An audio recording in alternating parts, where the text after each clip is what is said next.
Hey everyone, अगर आप CA exam crack करना चाहते हैं फर्स्ट अटेम्प्ट में, तो आपको कुछ मिस्टेक्स अवॉइड करना है। सबसे पहले मल्टीपल सोर्सेज आप उठा रहे हो और सबसे पढ़ रहे हो। एक आप रिलायबल सोर्स चूज़ करो और उसको फॉलो करो आप अच्छे से।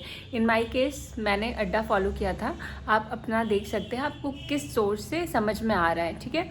उसके बाद सिर्फ और सिर्फ थ्योरी करना, न्यूमेरिकल्स नहीं करना।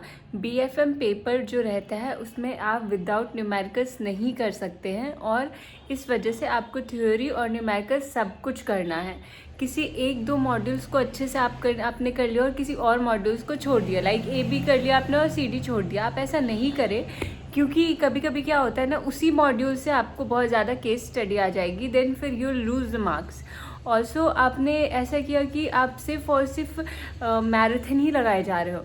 इट्स बेटर कि अगर आप मैराथन क्यों रहता है, आपने प्रिपरेशन कर ली है, फिर आप चेक करना चाह रहे हो कि आपका कॉन्सेप्ट क्लियर है या नहीं क्वेश्चंस अटेम्प्ट करके, लेकिन आपने कॉन्सेप्ट ही क्लियर नहीं किया और आप मैराथन करते जा रहे हो, तो this will not help you. It's better कि आप कॉन्सेप्ट क्लियर करो और फिर रिवाइज़ कर लो, और ये सब करने के बाद फिर आप मैराथन कर सकते हो, ठीक है। और ऑल्सो अगर आपने मैराथन नहीं भी किया और आपने सिर्फ कॉन्सेप्ट रिवाइज कर लिया अच्छे से, तो आपका एग्ज़ाम क्लियर हो जाएगा। सिर्फ आपको एक चीज़ और करनी है कि आपको प्रीवियस ईयर क्वेश्चंस को एनालिसिस करना है।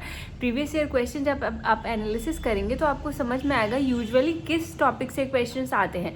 सो आपको उस टॉपिक्स को प्रायोरिटी देनी है। आप 2-3 साल के क्वेश्चंस को एनालिसिस कर लेंगे और उस टॉपिक को बिल्कुल अच्छे से करके जाएंगे, एंड ये सब करने के बाद definitely you will crack the paper.